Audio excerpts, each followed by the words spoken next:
I guess everyone's trans experience is different, but I think that an experience that we all share is that we don't feel like we fit into the genders that have been assigned to us or fit in with the binary genders that exist. I don't identify with either gender, so sometimes that makes you, feel a bit isolated. I'm presenting, but I'm still quite happily on testosterone and still getting top surgery. I think back now to when I was a kid and shaving my own head and getting in trouble for it and trying to pee standing up. Those were definite telling moments. I guess from a very young age I always knew that I was trans, but I just didn't have any awareness about what that was or possess the language to be able to talk about that.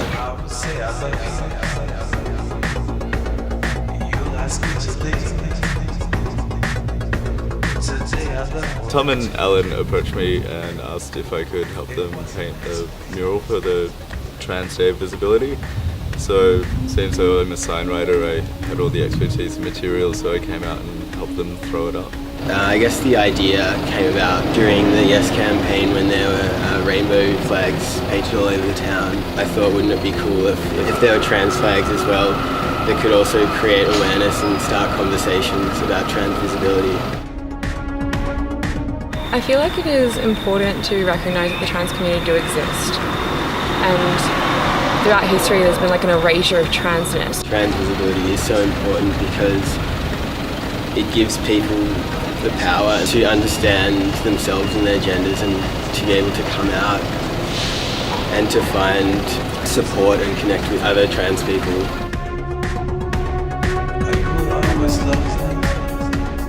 The whole idea of trans age visibility I have a few qualms with, because not everyone can be visible and not everyone wants to be visible actually. I'm not out with my family, so I tend to just avoid them at all costs because I just don't want to have that conversation with them. And I'm also not out at work. I work in a really conservative field, and I'm not out at uni also. So it's at times feel like I'm living a double life. Accessing HRT for me took me a while because there was a lack of belief that I was trans or was trans non-binary.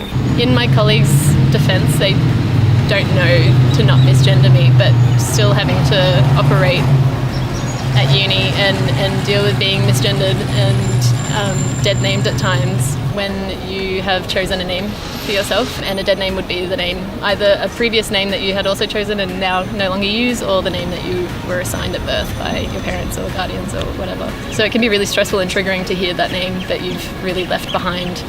It's really frustrating because I want to correct them but I can't, so I just feel I guess invisible and super trapped in this weird thing. What happened in America was when they got marriage equality, that a lot of people were like, oh, that's the fight one now. And it's not. There's still a long way to go and still a big fight that needs to be fought. Trans people being able to feel safe in their schools and workplaces and having their names and their identities and their genders respected. While there is a trans day of visibility, a lot of the action and policy is not really being put in place. There is still miles and miles to go for the trans community to have a safety and have access to the necessary things like healthcare and housing and all that stuff that is being now ignored and misguided.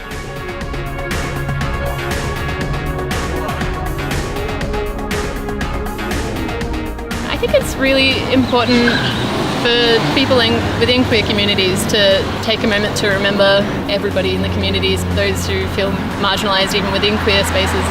I think it's important as someone part of the LGBT community to stand with the minorities as well and all come together as a community to support the individuals and not just gay men and lesbians. It's we've got all the other letters and there are more issues that need to be addressed.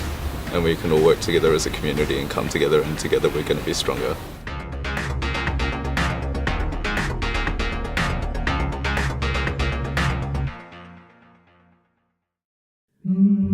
Ba-da-ba-ba-ba-ba